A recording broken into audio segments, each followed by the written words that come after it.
எங்களின் உயிரோடும் உணர்வோடும் கலந்து வாழுகின்ற என் அன்பு சொந்தங்கள் அனைவருக்கும் வணக்கம். உங்கள் பிள்ளைகள் நாங்கள்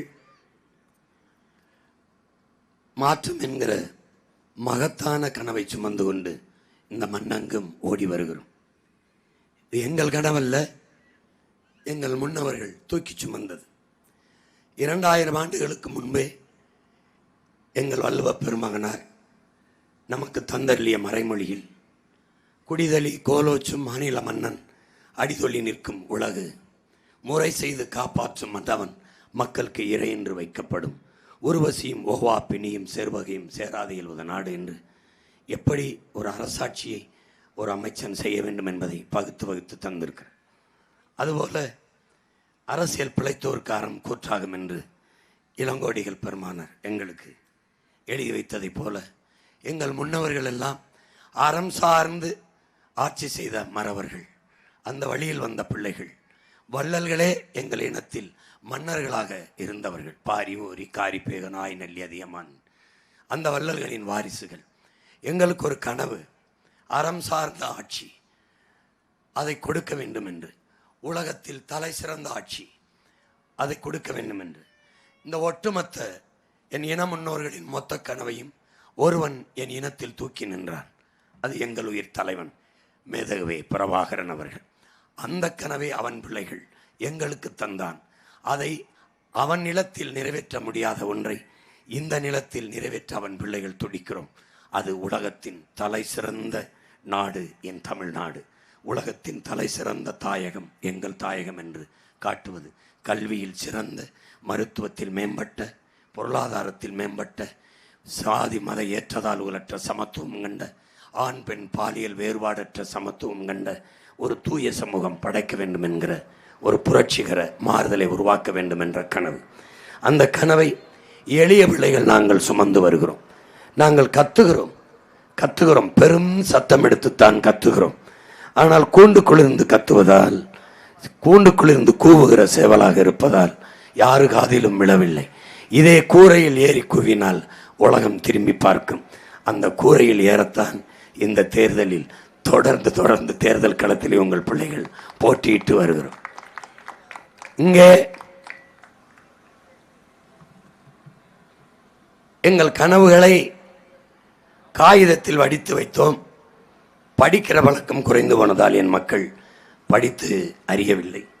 எங்கள் தத்துவத்தை தாளில் வடித்து தந்தோம், யாரும் படிக்கவில்லை. அதனால் காட்சிப்படுத்தி என் மக்களின், என் சொந்தங்களின் முன்னே, கண் முன்னே விரிக்கிறோம். புதிதாகத்தான் இருக்கும்.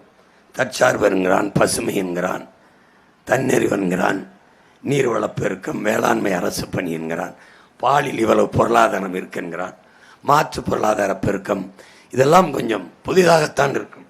மாற்றம் என்பது இங்கிருந்து தான் மாற வேண்டும். இப்போது என் அன்பு சொந்தங்கள் எல்லாருமே சொல்லுகிறார்கள், நீ ஆவேசமாக பேசி மக்களுக்கு உணர்வுபூர்வமாக பேசி கருத்தை கடத்தினு. அதை தான் 15 வருஷம் செஞ்சேன், ஒன்றும் பலன் இல்லை. இப்போ நான் கடத்தின கருத்தை நம்ப மறுக்கிறார்கள். எதிரிகளும் துரோகிகளும் விமர்சிக்கிறார்கள். சாத்தியமில்லாததை சீமான் சொல்லிக் கொண்டிருக்கிறார். அவர் கற்பனையில் வாழ்கிறார், அவர் கனவு காண்கிறார் என்று. எங்கள் மூதாதை உள்ளுவதெல்லாம் உயர்வுள்ளல், மற்றது தள்ளினும் தள்ளாமை நிறுத்தி என்கிறான் வள்ளுவ பெருமகனார். ஐயா அப்துல் கலாம் கனவுகான் என்கிறார். கனவுகான் ஒரு முறை வருவது ஆசை, ஒரு முறை வருவது கனவு, மறுமுறை வருவது ஆசை, திரும்ப வந்தால் அதுதான் லட்சியம் என்கிறார். அந்த லட்சியத்தை சுமந்து வருகிற பிள்ளைகள். எங்கள் கனவு பசி பஞ்சம், ஊழல் லஞ்சம், கொலை கொள்ளை, சாதிய இழிவு, தீண்டாமை, அடக்குமுறை ஒடுக்குமுறை, பெண்ணி அடிமைத்தனம், பாலியல் வன்கொடுமை, மத போதை, வேலையின்மை என்ற சொல்லில்லாமை, வளக்கொள்ளை, இது ஏதுமற்ற தூய ஒரு தேசம் செய்வது. புதிய ஒரு தேசம் செய்வோம், மக்கள் புரட்சியால் அதை உறுதி செய்வோம் என்ற முழக்கத்தை முன்வைத்து அந்த பெருங்கனவை சுமந்து இந்த நிலமெங்கும் உள்ள பிள்ளைகள் ஓடி வருகிறோம். அதிலே நம் நாடு ஏற்றுக்கொண்டிருக்கிற பொருளாதாரம் தனியார்மய, தாராளமய, உலகமய பொருளாதார கொள்கை உங்களுக்கு தெரியும். Privatisation, liberalisation, globalisation. தனியார்மய தாராளமய பொருளாதார கொள்கையை, உலகமய பொருளாதார கொள்கையை ஏற்றுக்கொண்ட நாடு ஒருபோதும் வாழாது, வளராது. அது சந்தையாகிவிடும். உலகமயத்தில் நாடு சந்தையாகிவிடும். உள்நாட்டு வெளிநாட்டு பெரு முதலாளிகள் உற்பத்தி செய்கிற பொருள்களை வாங்கி நுகர்கிற மந்தைகளாக மக்கள் மாறிவிடுவார்கள். அந்த நாட்டின் தலைவர்களாக இருந்து மக்களுக்கு சேவை செய்ய முடியாது. உள்நாட்டு வெளிநாட்டு பெரு முதலாளிகள் உற்பத்தி அவர்களுக்கு தரகர்களாக இருந்து தரகு வேலை தான் செய்ய முடியும். அதனால்தான் நாம் பிரதமர் அவர்களை, நீங்கள் இன்டர்நேஷனல் புரோக்கர் தானே, முதலமைச்சர் நீங்கள் ஆல் இந்திய புரோக்கர் தானே என்று சொல்வதற்கு காரணம் அதுதான். புரோக்கர் என்றால் என்ன என்று நினைக்கிறீர்கள்? ஒரு வீட்டு தரகர் வருவார், வீட்டு உரிமையாளர்கிட்ட வந்து எனக்கு வீடு பார்த்து கொடுத்த அந்த தரகருக்காரே அவர் என்ன சொல்லுவார்? வீடு அருமையான வீடு, நல்ல கிழக்கு பார்த்த வாசல், நல்ல மரங்கள்லாம் இருக்கும், காற்றோட்டமாக இருக்கும், தண்ணி பிரச்சனை கிடையாது, எந்த இது கிடையாது, வீட்டுக்காரர் ஒரு தொல்லையும் பண்ண மாட்டார், மாதமானால் நீங்கள் 5-10 தேதிக்குள்ளே வாடகை கொடுத்தா போதும், ஒரு பிரச்சனையும் இருக்காது, நல்ல வீடு, பக்கத்திலேயே 1 கிலோமீட்டரில் மருத்துவமனை, பக்கத்திலேயே திரையரங்கு, இப்படி தான் பேசி வீட்டை நமக்கு கொடுப்பார். வீட்டுக்கார்ட்ட என்ன பேசுவார்? ஆள் சன்னி இன்னி போடாது, சலம்பாது, பொண்டாட்டி 2 பிள்ளைங்க தான், வயசானவங்க யாருங்களா பிக்கற்படுங்க இருக்காது. அதனால தான் 5ஆம் தேதியான சம்பளத்தை வாடகையை கொடுத்துருவாப்புல, நீங்கள் அவர் கொடுங்க வாடகையை அப்படின்னொன்னே வாடகைக்கு வீடை அவர் கொடுப்பார். இந்த வீட்டு உரிமையாளருக்கும் வாடகைக்கு போகிற நமக்கும் இடையில பேசி விடுற ஒருத்தர் வீட்டு புரோக்கர். வெளிநாட்டில் போய் என் நாட்டுக்கு தொழில் தொடங்க வாங்க, என் நாட்டுக்கு முதலீடு வாங்க, இங்கே நிறைய நிலம் இருக்குது பறித்து தரேன், நிறைய மின்சாரம் அவங்க தடை இல்லாமல் தரேன், உற்பத்தி செய்கிற பொருளை வேகமாக எடுத்துகிட்டு போகிற 4 வழி 8 வழி சாலை போட்டு தரோம், நிலத்தடி நீரை எவ்வளவுனால் நீங்கள் உறிஞ்சிக்கிறீங்க, மனித ஆற்றல் நிறையா இருக்குது, அவன் உழைப்பை சுரண்டி நீங்கள் உற்பத்தி பெருக்கி லாபத்தை எடுத்துகிட்டு போங்க, என் நாட்டுக்கு வாங்க, என் நாட்டுக்கு வாங்க. America, Australia, France, Germany, Japan எல்லா நாட்டுக்கும் போய் என் நாட்டுக்கு வா, என் நாட்டுக்கு வான்னு கூப்பிடுறவர் வீட்டு புரோக்கர் இல்லை, நாட்டு புரோக்கர். அவன் வீட்டு புரோக்கர், இவர் நாட்டு புரோக்கர். தட்ஸ் சார் புரியுதுன்னு நினைக்கிறேன். புரியுதா? இதுதான் நம்ம முதல்வர். அந்நிய முதலீடு, முதலீடே அந்நிய முதலீடு. ஒருத்தன் வந்தான் 400 ஆண்டுக்கு முன்னாடி வியாபாரம் செய்ய, கப்பலில் அடித்து விரட்டினோம், போராடி விரட்டினோம், விடுதலை போராட்டம். வானூர்தியில் வர்த்தகம் செய்ய வரான், வான்னு சிவப்பு கம்மல் வச்சு வரவேற்கிறான். வளர்ச்சி ஆயிடுச்சு. அதை இப்போ உங்கள் பிள்ளை என்ன பொருளாதார கொள்கையை கடைப்பிடிக்கிறேன், அதை தாண்டி அதை கடந்து தனியார்மய தாராளமய உலகமய பொருளாதார கொள்கையை கடந்து தற்சார்பு பசுமை தாய்மை பொருளாதாரத்தில் என் தாய் நாட்டை கட்டமைக்கணும்னு நான் நினைக்கிறேன். உங்களுக்கு விளங்குதுன்னு நினைக்கிறேன். தனியார் மையத்தில் கல்வி தனியார், கல்வி சேவை தனியாற்ற இருக்கு, மருத்துவம் சேவை தனியாற்ற இருக்கு, போக்குவரத்து சேவை தனியாற்ற இருக்கு, மின் உற்பத்தி விநியோகம் சேவை தனியாற்ற இருக்கு, எல்லாமே தனியார், எல்லாம் குடிநீர் விநியோகம் தனியார். அப்போ எது சேவையோ அதெல்லாம் தனியாற்ற இருக்கு. இப்போ உங்க மையம் எடுக்கிற பொருளாதாரத்தில் தற்சார்பு இதில் யார்கிட்ட இருக்கு? அரசுகிட்ட இருக்கு, நம்ம கிட்ட இருக்கு. அப்போ சரியான தரமான கல்வி, சரியான தரமான மருத்துவம், தூய குடிநீர், தடையற்ற மின்சாரம், தரமான போக்குவரத்து, சரியான பாதை, இதெல்லாம் எங்கே வந்துடுது? நம்ம கிட்ட வந்துடுது. அந்த பொருளாதார கொள்கையை உங்க பிள்ளைய கையில் எடுக்கிறோம். இப்போ நீங்கள் பாருங்கள், நம்ம அரசு ஏற்றிருக்கிறது தனியார் மய தாராளமய உலகமயம். இப்போ வெளிநாட்டு உள்நாட்டு முதலாளிகள் உற்பத்தி செய்கிற பொருளை சந்தை தான். நீங்கள் தொலைக்காட்சியை திருப்பினீங்கன்னா நிகழ்ச்சிகளுக்கு இடையில் விளம்பரம் வரும் முன்னாடி, இப்போ விளம்பரங்களுக்கு இடையில் கொஞ்சம் நிகழ்ச்சி வரும். இதுதான் சந்தை. உங்களுக்கு புரியுதா? மார்க்கெட்டிங், அரசியலே மார்க்கெட்டிங், கல்வி மார்க்கெட்டிங், மெடிக்கல் மார்க்கெட்டிங். கல்வி 100 விழுக்காடு தேர்ச்சி பெற்ற ஒரே பள்ளி விளம்பரம் வச்சிருப்பான். ஏன்? மார்க்கெட்டிங் சந்தை.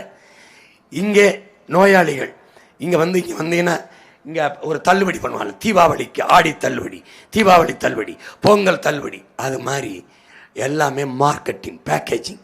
இப்போ கட்சிகள் எல்லாம் பாருங்க, இந்த கட்சி முந்துது, இந்த கட்சி பிந்துது, இந்த கட்சின்னு யாரு கருத்தை கணிக்கிறவன்? யாரு?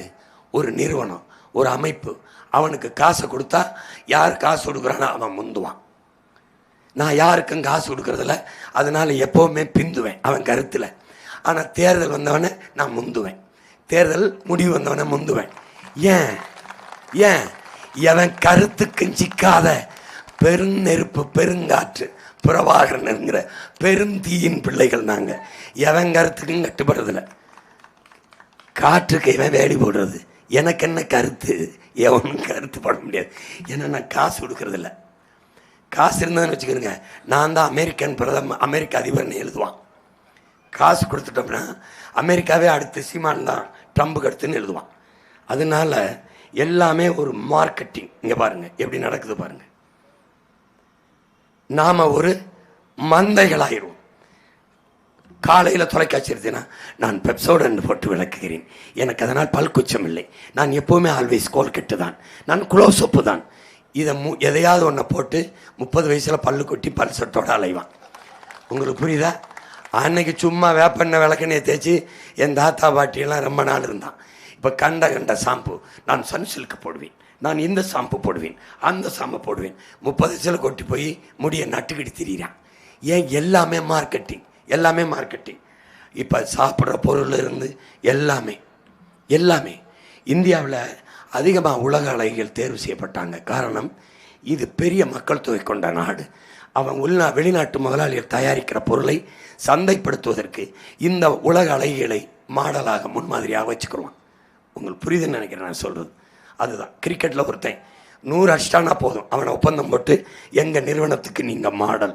அவன் வந்துடுவான். Boost is secret of my energy, எதையாவது ஒன்று பேசிட்டுருப்பான். பார்க்குறதானே நீங்கள்? அதான். இப்போ பாருங்க, இப்போ நம்ம ஒரு சந்தை. இப்போ நம்ம யார்? தேர்தல் இல்லை, ஒரு சந்தை. இப்போ நீங்கள் யார்? வாக்க வைக்கிற ஒரு மந்தை. வாங்குறவன் யார்? அவன் ஒரு வியாபாரி. வருவான், 1000 2000 கொடுத்தவனுக்கு ஒரு 2 ஓட்டு, 1000 கொடுத்தவனுக்கு 1 ஓட்டு. சந்தையாகிட்டான். இது தேர்தல் இல்லை. நாட்டுக்கான தலைவனை தேர்வு செய்கிற தேர்தல் இல்லை, ஒரு சந்தை. இதுவும் ஒரு பிஸ்னஸ், இதுவும் ஒரு மார்க்கெட். ஏன்னா மார்க்கெட்டில் தான் இன்வெஸ்ட் பண்ணுவான். ஒரு வேட்பாளர் 30 கோடி செலவு பண்ணுறான். ஓட்டுக்கு 1 லட்சம் 2 லட்சம் ஓட்டை குறி வச்சு 1000 கொடுத்தா எவ்வளோ வருது? அப்போ இந்த முதலீட்டாளன் மக்களின் சேவைக்கு முதலீடு செய்கிறானா, தன்னோட லாப தேவைக்கு முதலீடு செய்கிறானா? அப்போ லாப தேவைக்கு நிற்கும் போது சந்தையாயிருது. மக்கள் சேவைக்கு நின்னா அது அரசியலாகிறது, தேர்தலாகிறது, மாறுதலாகிறது. விளங்குது அவங்களுக்கு? உங்கள் பிள்ளைகள் தேர்தலை மாறுதலுக்காக நிற்கிறான். இவன் தேர்தலை வியாபாரமாக பார்த்து முதலீடு செய்து லாபம் ஈட்ட தொழிலாக பார்க்குறான். இங்கே பாருங்கள், சந்தை பொருளாதாரத்தில் நீங்கள் நல்லா கவனிக்கணும். சந்தையில் வர்த்தகம் நடக்குமா, வாழ்க்கை நடக்குமா? வர்த்தகம் தான் நடக்கும், வாழ்க்கை நடக்காது. வர்த்தகம் முடிஞ்சவொடனே கூடாரத்தை காலி பண்ணிடுவான். சந்தையில் வியாபாரி காலி பண்ணிட்டான் பாருங்க. இதே மாதிரி நோக்கிய வருவான். இன்வெஸ்ட்மெண்ட், டெவலப்பு, எம்ப்ளாய்மெண்ட், வேலை வாய்ப்பு, வளர்ச்சின்னு வருவான். தயாரிச்சு கொஞ்ச நாள் தயாரிச்சுட்டு 2500 கோடி கடன் வச்சுட்டு ஓடிட்டான். ஃபோர்டு வந்தான். ஃபோர்டு எண்டவர், அமெரிக்கன் முதலாளி. நோக்கியும் அமெரிக்கா தான். இங்கே வந்து கூட்டிகிட்டு வந்தான். இன்வெஸ்ட்மெண்ட், அந்நிய முதலீடுன்னு. கொஞ்ச நாள் இருந்தான், கடன் வச்சுட்டு ஓடி போயிட்டான். அவனை நம்பி இருந்தவன், அவனோட வேலைக்கு போனவன், நோக்கிய நிறுவனத்தில் 10ஆப்பு 12ஆப்பு படித்தவன் போதும் கொண்டு வந்து முழுக்க ஒரு செல்ஃபோன் தயாரிக்கிறத கற்றுக் கொடுக்க மாட்டான். மேல் கவர், கீழே இருக்கிற இது ஒவ்வொரு தான் கற்றுக் கொடுப்பான். ஒருத்தன் இப்போ அவன் மூடிட்டு போயிட்டான். எந்த வேலைக்கும் போக முடியாது. ஏன்? போராடிட்டு அவன் ஜெயிலில் இருந்து என்னோட ஆள் தான். அதனால எனக்கு இந்த முழு வரலாறுன்னு தெரியும். இங்கே பாருங்க, இவன் மக்களுக்கு சேவை செய்ய முடியாது. இப்போ சாம்சங் இருக்கு. சாம்சங் தொழிலாளியை போராடினாங்க. ஏன்? அவங்களோட நான் தான் நின்று போராடினேன். இப்போ என்ன, அங்கே தொழிற்சங்கம் வைக்க முடியாது. தொழிலாளர் நலன் என்ற ஒன்று சொல்லுக்க இடம் இருக்காது. அவன் கொடுக்குற சம்பளம். இந்த முதலாளி ஏமாறாங்க, நமக்கு வேலை கொடுக்கணும்னு வேளாங்கண்ணி கோயில்லையோ, நாகூர் தர்பார்லையோ, மாரியம்மன் கோயில்லையோ வேண்டுதல் கிடையாது. என்னதுக்கு வரான்?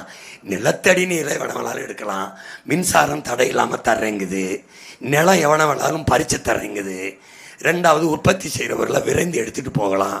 மனித உழைப்பு மலிவாக கிடைக்குது. உழைப்பை சுரண்டி உற்பத்தி பெருக்கி லாபத்தை கொண்டு போகலாம். இதுதான் நோக்கம். இவன் உழைப்பை சுரண்டி உற்பத்தியை கொண்டு வர, லாபத்தை பெருக்கி கொண்டு வர அந்த முதலாளி வளர்வானா? வெறும் சம்பளத்தை வாங்கி சாப்பிட நாம வாழ்வோம், வளருவோமா? இதுதான் கேள்வி. புரியுதா உங்களுக்கு? இப்போ இன்னும் கொஞ்ச நாள் சாம்சங் முதலாளியும் விட்டுட்டு ஓடுவான். இது அமெரிக்க பொருளாதார அடியாளின் ஒப்புதல் வாக்குமூலத்தில் எழுதிய ஜான் பர்கின் என்ன சொல்றான்? நாங்கள் உங்கள் நாட்டு தலைவர்களுக்கு கடன் கொடுப்போம், கடன் கொடுத்து கையெழுத்து வாங்கி எங்களுக்கு வேலை செய்கிற ஆட்களாக மாற்றுவோம். யாருக்கு? அமெரிக்காவுக்கு. எப்படின்னா இப்போ ரஷ்யாவில் இருந்து பெட்ரோல் வாங்காத அப்படின்னு ட்ரம்ப் சொல்றத ஐயா மோடி கேட்கிறாரு. விளங்குதா உங்களுக்கு? எதுக்காக நீ தேவையில்லாம ஈரான் மீது போர் தொடுக்கிறாய்? கேட்க முடியாத ஒரு வார்த்தை. அவசரமா நாடாளுமன்றத்தை கூட்டி எல்லா உறுப்பினர் வச்சு இந்த போரை நிறுத்தணும், பல உலக நாடுகள் பாதிக்குது, எங்களுக்கு கிடைக்கிற எரிகாற்றும் எரிபொருளும் தட்டுப்பாடு வருது, பிரச்சனை, இயங்க முடியாத சூழல் வருது, வாய் திறக்க முடியாது. ஏன்? எஜமா நம்ம கடன் வாங்கி கையிட்டு இருக்கோம், ஒன்றும் பண்ண முடியாது. அதான் அவர் சொல்றாரு, உங்கள் நாட்டு தலைவர்கள் எங்களுக்கு பொருளாதாரம், தொழில், பாதுகாப்பு, வர்த்தகம் எல்லாவற்றிலும் வேலை செய்கிற ஆட்களாக இருப்பார்கள். அவ்வப்போது உங்கள் நாட்டிலே சாலை போடுதல், போக்குவரத்து நிலையங்கள், பேருந்து நிலையம் கட்டுதல், துறைமுகம் கட்டுதல், வானூர்தி நிலையம் கட்டுதல், இது மெட்ரோ ரயில் திட்டம், இது போன்ற வேலைகளை செய்து தங்கள் இருப்பை தக்க வைத்துக் கொள்வார்கள்ங்கிறான். இப்போ தெரியுதா? கோயம்பேடுல இருக்கும்போது அது எந்த ஊருக்கு போகுது? கிளாம்பாக்கத்துக்கு போகும். மீனம்பாக்கத்தில் ஏர்போர்ட் இருக்கு, பறக்க இப்போ ஃப்ளைட்டு கிடையாது. 5000 ஏக்கரில் பறந்து உள்ள ஏர்போர்ட்டும்பா. இங்கே ஏற்கனவே என் பாட்டேன் வாபுசி பேரில் என் தாத்தேன் காமராஜ் பேரில் துறைமுகம் இருக்கு. அங்கேயே ஏற்றுமதி இறக்குமதி வேலை சரியா நடக்கலை.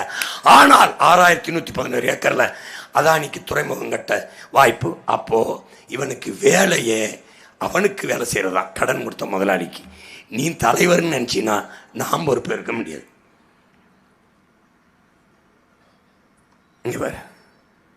எல்லாத்திலையும் வேலை செய்ய எங்களுக்கு வேலை செய்யற ஆளுக்கலாம் கையெட்டி நிற்கிறார் பாருங்க நம்ம ஐயாக்கெல்லாம்.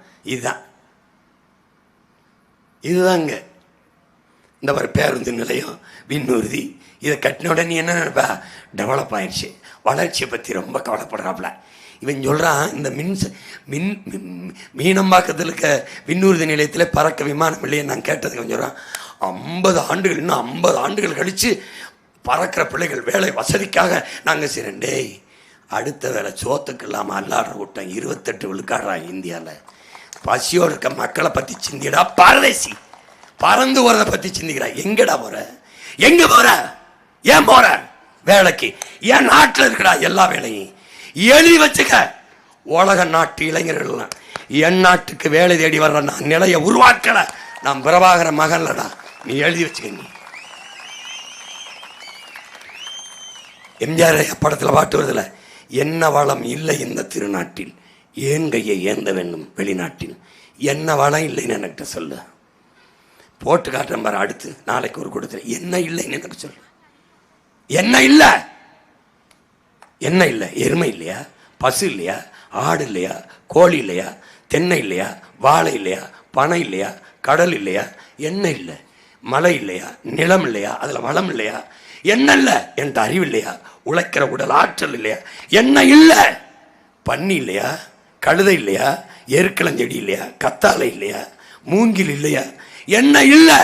எல்லாமே எனக்கு பொருளாதாரம். யாருக்கு? கனவு இருக்கிற, நோக்கம் இருக்கிற தலைவனுக்கு. ஓம் பொருளாதாரம் எங்க இருக்கு? ஓம் பொருளாதாரம் எங்க இருக்கு? சாராயத்தில் இருக்குடா, சனியம் முடிச்சவனே. ஓம் பொருளாதாரம்.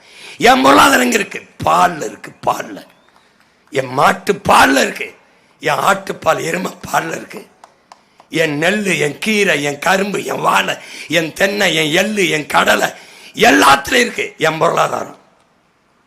உலகத்தை திரும்பி பார்க்க வைக்கல.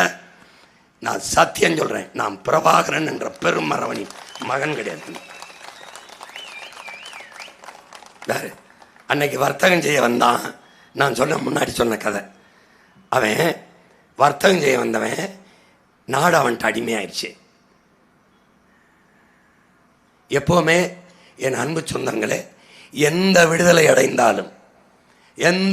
அடைந்தாலும் ஒரு நாடு பொருளாதார விடுதலை அடையவில்லை என்றால் அந்த நாடு பெற்றிருக்கிற விடுதலை என்பது வெற்றி சொல். அது சுதந்திர நாடு அல்ல, அடிமை நாடு. ஏனென்றால் வெள்ளக்காரன் எப்படி வந்து நம்ம அடிமைப்படுத்தினா, வர்த்தகம் செய்ய வேண்டாம், முதலீட வியாபாரம் அவன்கிட்ட போச்சு, முதலீடு அவன்கிட்ட போச்சு. நம்ம கடன் பெற்றோம், கைகட்டிட்டோம், அடிமையாயிட்டோம். இன்னைக்கு கல்வி முதலாளிகிட்ட போயிடுச்சு, மருத்துவ முதலாளிகிட்ட போயிடுச்சு, வர்த்தகமெல்லாம் பெருமுதலாளிகிட்ட போயிடுச்சு, எல்லாம் போயிடுச்சு. தண்ணீர் விநியோகம், உலக உயிர்களின் உயிர் தேவை தண்ணீர். தண்ணீர் மனித தேவை அல்ல, அது விற்பனை பண்டமாயிருச்சு. தண்ணீர் தவிர்க்க முடியாத சந்தை, கல்வி தவிர்க்க முடியாத சந்தை, மருத்துவம் தவிர்க்க முடியாத சந்தை. கோடி கோடியா கொட்டான், கோடி கோடியா. இதுக்கு வரி வேற இல்லை. எப்படி எப்படி இருக்கு? பாலுக்கு, முட்டைக்கு, அரிசிக்கு, பருப்புக்கெல்லாம் வரி இருக்கு. கல்வி முதலாளிகிட்ட கொடுத்துட்டு கல்யாண மண்டபத்துக்கு வரி இல்லை. எப்படி இது? எல்லா பணக்காரனும் ஒளியறதே அறக்கட்டளை ட்ரஸ்ட்னு ஆரம்பிச்சு ஒரு மண்டபத்தை கட்டிட்டு உட்காந்துருவான். வைத்தியக்கார ஒரு நாடு. இந்த பாரு, அன்னைக்கு கப்பலில் வந்தவனை விரட்டிட்டு இன்னைக்கு வானூர்தியில் வரவனை வா வான்னு கூப்பிடுறத வளர்ச்சிங்குது ஒரு நாடு. அன்னைக்கு இங்கிலாந்துங்கிற ஒரு நாட்டுக்கு அடிமையாக இருந்துச்சு, இன்னைக்கு உலக நாடுகள் ஒவ்வொரு நாட்டுக்கு அடிமையாக துடிக்குது. அதை வளர்ச்சின்னு கட்டமைக்குது. பாரு, ஜப்பான், ரஷ்ய முதலாளிகள், நம்ம நாட்டு பிரதமர், முதல்வர் எல்லாம் வா, ஏன் நாட்டுக்கு வா, ஏன் நாட்டுக்கு வா. அன்னைக்கு வந்தான் ஒருத்தன். எதுக்கு வாங்க? மிளகு வாங்கி விற்க வந்தான். தெரியுமில்ல எதுக்கு வந்தான்னு? மிளகு வாங்கி விற்க வந்தான். அவன்கிட்ட நாடு போச்சு. இன்னைக்கு உலகத்தின் ஒவ்வொரு நாட்டுக்கு அடிமையாக என் நாடு துடிக்குது. இப்போ நீ கவனிக்கணும், அங்கே வெளியிலிருந்து வர்ற முதலாளி, பல ஆயிரம் கோடியை முதலீடு செய்கிற முதலாளி இந்திய நாட்டு தமிழ்நாட்டு மக்களின் சேவைக்கு முதலீடு செய்வானா, தன்னோட லாப தேவைக்கு முதலீடு செய்வானா? இதான் நீங்கள் எழுப்பி பார்க்க வேண்டிய கேள்வி. வெறிங்க வழங்க பாருங்க.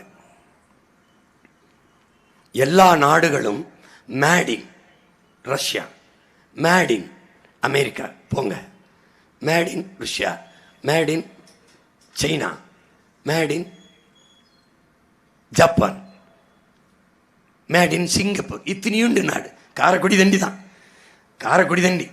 அது made in Singapore, made in German, made in, எல்லாம் மேட் இன். இது மேக் இன் இந்தியா. இந்த பொருளாதார கொடுக்கு புரியுதுன்னு நினைக்கிறேன். அவனெல்லாம் மேட் இன், இவன் மேக் இன். இது எப்படின்னா, இந்த பொருளாதாரம் மேக் இன் அப்படின்னா என்கிட்ட தயாரி, என் நாட்டில் தயாரி, ஆனால் என்னது இல்லை பொருள். மேட் இன் இந்தியா வராது. இங்கே தயாரிப்பான். சென்னையில் ஹோண்டாயின்னு ஒரு கம்பெனி இருக்கு, கார் கம்பெனி. கொரியன் முதலாளி தயாரிக்கிறது இங்கே, என் தாயின் மடியில். ஆனால் பேரு ஹோண்டாய். யார் நிறுவனம்? கொரியா. எப்படி புரியுதா? இது வாடகை தாய் பொருளாதார கொள்கை. நம்ம நாடு ஏற்றுக்கிறது வாடகை தாய். இப்போ சிலர் புள்ள வர முடியாமல், உங்களுக்கு தெரியும், கேள்விப்பட்டிருப்பீங்க, வேற தாயின் வயிற்றுல தன் கருவை வச்சு சுமந்து பெறது வாடகை தாய். தெளிவாக உங்களுக்கு விளக்குறேன் பாருங்க. உங்கள் மகன் இதெல்லாம் ஏன் ஓட்டு கேட்கறத போட்டு காட்டுறேன்னா, இதெல்லாம் தெரியாமல் எனக்கு ஓட்டு போட்டு பயன்படாது, எனக்கு ஒரு பயனும் படாது. இதை நீ கற்றுக்கிட்டு போடாமல் கூட போ. இது தெரியலைன்னு வச்சுக்க, எனக்கு ஒன்று நான் சொல்கிறது புரியாது ஒன்று. இப்போ வாடகை தாய், இவங்க ரெண்டு பேரும் கணவன் மனைவி, இவங்க பிள்ளைய இந்த அம்மா சுமக்குது. இப்போ தாய்மைங்கிறது இங்கே பாருங்க, இந்த அம்மா வயிற்றில் குழந்தைய சுமக்குது பாருங்க. அப்போ வயிறை தடவும் போதோ குழந்தை மிதிக்கிற போதோ அதுக்கு ஒரு மகிழ்ச்சியும் வராது, ஒரு நிறைவும் வராது. இப்போ வயிற்றுல நம்ம அம்மா குழந்தை மிதிக்கும் போது என்னங்க மிதிக்குதுங்க அவனு அப்படி தடவி பார்க்கும், சந்தோஷம், மகிழ்ச்சி அடையும்.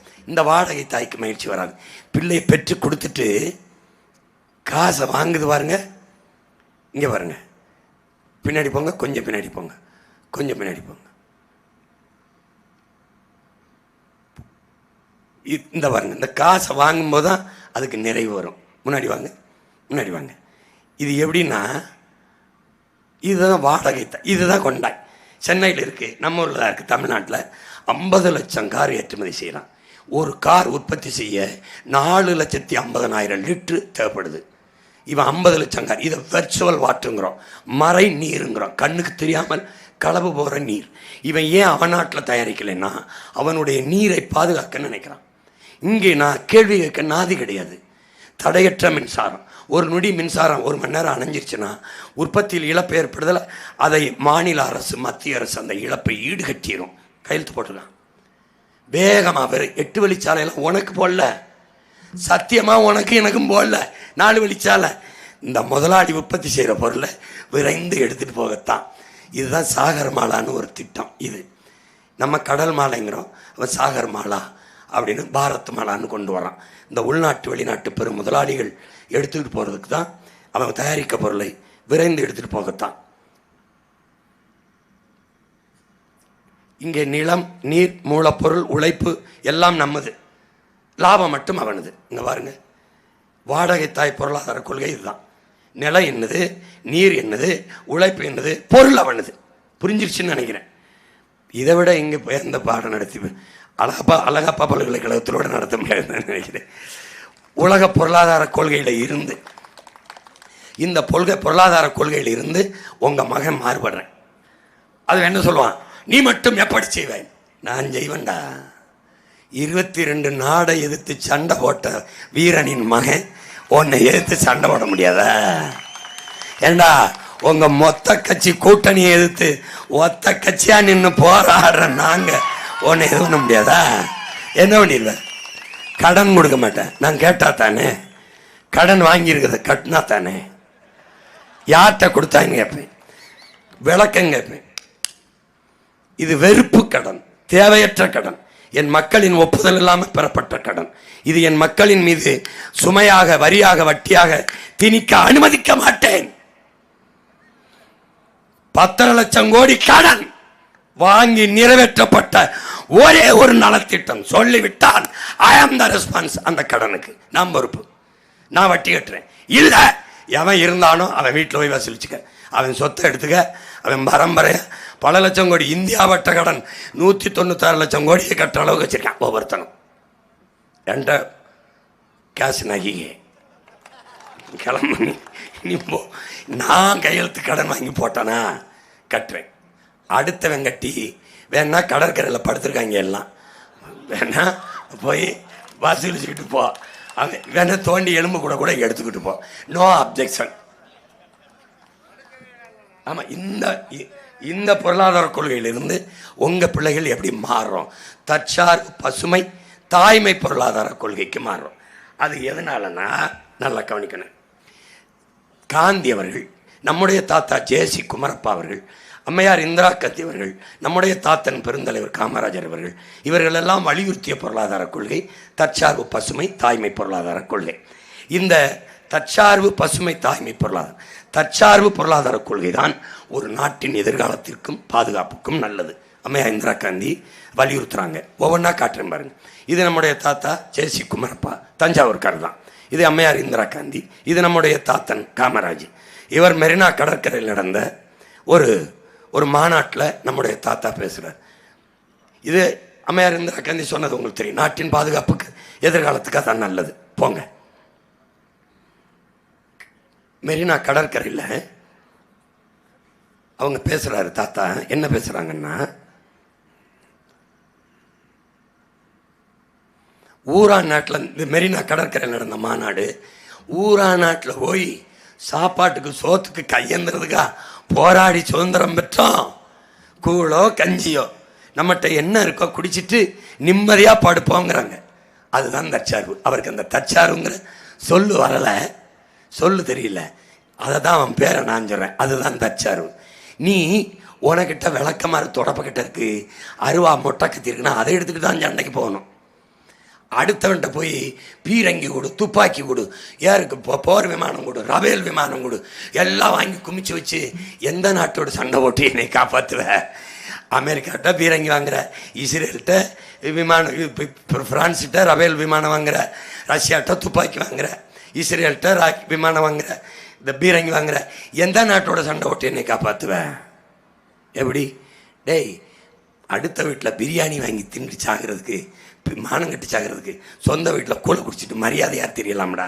அதான் தற்சார்பு. பிச்சை எடுத்து பிரியாணி சாப்பிட்றதுக்கு சொந்த வீட்டில் கஞ்சி குடிச்சிட்டு நிம்மதியாக இருக்கலாம். இந்த மாதிரி இப்போ நான் சொல்கிறது உன் மகன், கொஞ்சம் பின்னாடி வாங்க. இது தற்சார்பு. எங்கள் ஆத்தாளுக்கு 1000 ரூபா கொடுக்கறதில்ல, அவள் இருக்கிற இடத்துல மாதம் 5000 சம்பாதிக்க நான் வேலையை கொடுக்கறது தற்சார்பு. புரியுதுன்னு நினைக்கிறேன். எப்படி வேலையை கொடுப்ப? நான் தான் மாமரம் வளர்ப்பேன்ல, ஊறுகாவோட அம்மா, நான் தான் எல்லாம் வளர்ப்பேனே.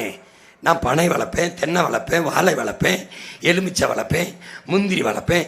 எல்லாத்தையும் வளர்த்து பனையிலிருந்து கொட்டாம் பண்ணுறது, தென்னையிலிருந்து ஈக்கி பண்ணுறது, விளக்கமாறு செய்கிறது, வீட்டு வாசலில் எல்லாம் கொடுத்துருவேன். ஊறுகாவோட அம்மா எல்லாம் பயிற்சி கொடுத்து என் அக்கா தங்கச்சிக்கு இங்கே பெரிய கட்டடம்லாம் இல்லை, இந்த குடிசை போட்டிருக்க மாதிரி சீட்டில் கட்டி அப்படி ஃபால் சீலிங் போட்டு மின் விசிறியை போடுவேன். ரொம்ப வெப்ப காலம்லாம் ஏசியை போட்டு விட்டுருவேன். நான் என்ன ஓசி பஸ் ஓட்ட வந்தாலும் நினைக்கிறியா? ஏசி பஸ் ஓட்ட வந்த மகன் பாரு எப்படி பண்ணுறேன். இந்த ஊரில் தேவகோட்டையில் கொடுக்குறேன், இது என்ன ஊர்? இது இந்த ஊருக்கு பேர் என்ன? ஒன்றி. என்ன ஒன்றி? ஏதோ ஒரு ஊர் சொன்னாங்களே, ராம் நகரில் கொடுக்குறேன்.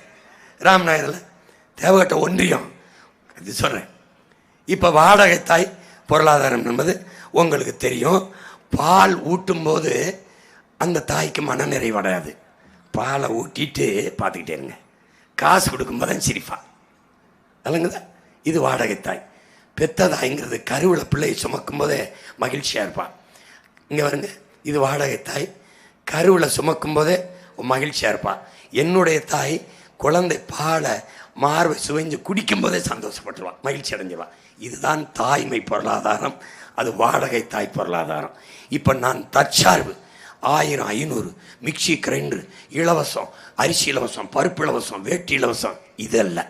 ஓ மகன், நீனே உனக்கு வேலை தருவேன், சம்பளம் தருவேன், நீனே வேட்டி, நீனே சேலை, நீயே அரிசி, நீயே பருப்பு, நீயே மிக்சி, நீயே கிரைண்டர், நீயே ஃப்ரிட்ஜு வாங்கிக்கிற தன்னை சார்ந்து வாழ்கிற தன்மானமிக்க தற்சார்பு வாழ்க்கையை உனக்கு தந்துடுறேன். எந்த பய கையிலையும் போய் பிச்சை எடுக்கல. உன் கை எப்பவும் தமிழங்கை கொடுக்கிற அப்படிதான் இருக்கணும். இப்படி வாங்குற இடத்துல இருந்தால் ஒவ்வொரு தமிழனுக்கும் தன்மான இழப்பு, ஒட்டுமொத்த இனத்திற்கும் இனமான அவமானம் என்பதை அறிவு சமூகம் புரிஞ்சுக்கணும். அடிமை இந்தியாவில் பொருளை எப்படி சொன்னோம்? இந்திய பொருளை வாங்கு, இந்தியனாக இரு, இந்திய பொருளை வாங்கு. இது நாட்டுப்பற்று. இப்போ விடுதலை பெற்ற இந்தியாவில் இந்திய பி இண்டியன் பை இண்டியன் முழக்கமிட்டோம். அது விடுதலை போராட்டம், தேசப்பற்று. இன்னைக்கு எவனாவது பி இண்டியன் பை இண்டியன் சொன்னீங்கன்னா தேச துரோக குற்றமாயிரும். ஏன்? எந்த பொருளும் உன்கிட்ட இல்லை. உனக்கிட்ட இருக்கிறது ஊதுவத்தி, சாம்பிராணி, கொசுவத்தி, வேற என்ன சூடமா, அப்புறம் தமிழ்நாடு சொல்லிக்கிறதுக்கு quarter, half, beer, brandy, whisky, rum, சின்ன. இதை தவிர மேடின். சிரிக்காத, ஏதாவது ஒன்று சொல்லு. தமிழ்நாடு தயாரிச்சதா ஒன்று சொல்லு. விவசாயம் எங்க அவன் தயாரிச்சான்? ஏதாவது ஒன்று சொல்லு. வீரனை தவிர வீரன் ஒரு இளவும் கிடையாது. சந்தை பொருளாதாரத்தை ஏற்றுக்கொண்ட நாட்டில் மக்களும் ஒரு பண்டம், ஒரு நுகர்வு பொருள். எப்படின்னா, உடல்நிலை சரியில்லை என்று நீ மருத்துவமனைக்கு சென்னினா மூளை சாவுன்னு ஒன்று சொல்லுவான். இதுக்கு முன்னாடி நீ கேட்டிருக்க மாட்டா. 15-20 ஆண்டுகளுக்கு முன்னாடி பிரெயின் டெட், மூளை சாவை. இப்போ சாவை. மூளை செத்துருச்சுன உடனே பெற்றோர்கிட்ட எப்படியாவது காசை போய் கொடுத்து உங்கள் மகனுடைய உறுப்புகளை தானம் செஞ்சிங்கன்னா இவங்களுக்கெல்லாம் பயன்படும்னு கண்ணுக்கு பதிவு பண்ணவன், இதயத்துக்கு பதிவு பண்ணவன், சிறுநீரத்துக்கு பதிவு பண்ணவனுக்கு இந்த உறுப்புகளை எடுத்து விற்றுருவான். சிறுநீரத்தை திருடி விற்றுருவான், கல்லீரலை விற்றுருவான். ஏன்னா நீனும் ஒரு பண்டம். உனக்கு உயிர் இருக்குது, உனக்கு உறவு இருக்குது, உணர்வு இருக்குது, உனக்கு ஒரு வாழ்க்கை இருக்குது. அதை பற்றி உனக்கு கவலை இல்லை. இந்த கட்சிகளெல்லாம் உங்களை எப்படி பார்க்குது? ஒரு ஓட்டு. உன் மகன் எப்படி பார்க்குறேன்? நீ ஒரு உயிர், நீ என் உறவு, உனக்கு ஒரு உரிமை இருக்குது, உணர்வு இருக்குது, உனக்கு ஒரு வாழ்க்கை இருக்குது. இவன் எதை கவலைப்படுவான்? உங்கள் வாழ்க்கை எப்படி வாங்கினோம்னு. ஓமையை எது கவலைப்படுறான்? உன் வாழ்க்கையை எப்படி சரி பண்ணுறது, நல்ல வாழ்க்கையை எப்படி கொடுக்கறது. அதுதான் ரெண்டுக்கு இருக்க வித்தியாசம். இப்போ 1 கோடி எது? கண்ணு. போங்க, ஒரு 2 கோடி இதயம், சிறுநீரகம், காற்று, இதயம் 2 கோடி. இப்படி நடக்கிறது உங்களுக்கு தெரியும். அப்போ நீங்களும் நானும் ஒரு பண்டம்தான். போங்க.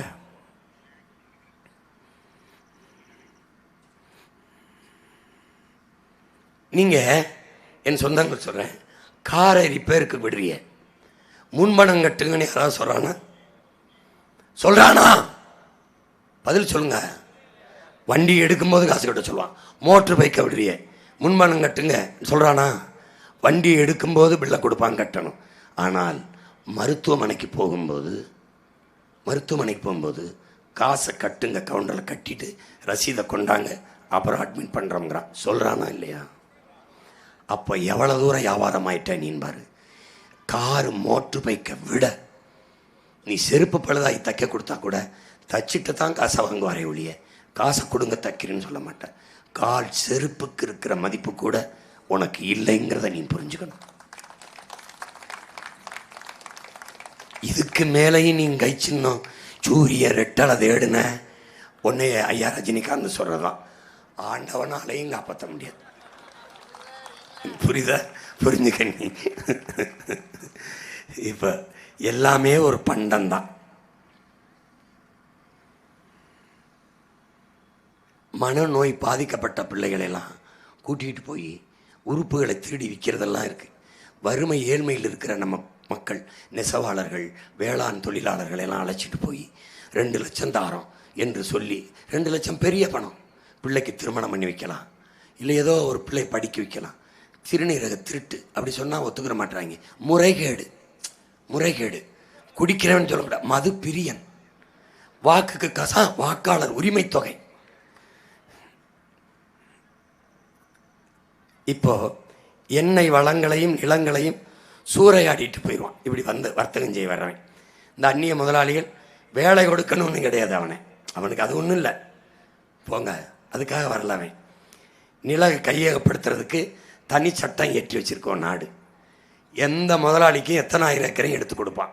இப்போ திடீர்னு நீங்கள் வந்து தேவக்கோட்டையில் சிப்காடு தொழிற்சாலை கட்ட போகிறோம், 2000 ஏக்கர்னு எடுப்பான். ஒன்றால முடியாது. இப்போ மகன் முதலமைச்சர் ஆயிட்டன்னா எந்த நாயும் உள்ள வர முடியாது. நீ எப்படி வேலை கொடுப்ப? நீ எப்படி வேலை கொடுப்ப? நான் தான் தேவகோட்டையிலே கணக்கில்லாத தொழிற்சாலையை கட்டி வேலை கொடுத்துருவேன். எப்படி? நிலமும் வளமும் சார்ந்த தொழிற்சாலை. கரும்பிலிருந்து தொழிற்சாலை, வாழையிலிருந்து தொழிற்சாலை, பனையிலிருந்து தொழிற்சாலை, தென்னையிலிருந்து தொழிற்சாலை, மாடுலேருந்து தொழிற்சாலை, ஆட்டிலிருந்து தொழிற்சாலை, கணக்கில்லாத தொழிற்சாலை. நீ வேலை இல்லைன்னு என்ன முன்னாடி சொல்லிடக்கூடாது. பாருங்க, பலாயிரக்கணக்கான ஏக்கரை பறித்து கொடுப்பான்.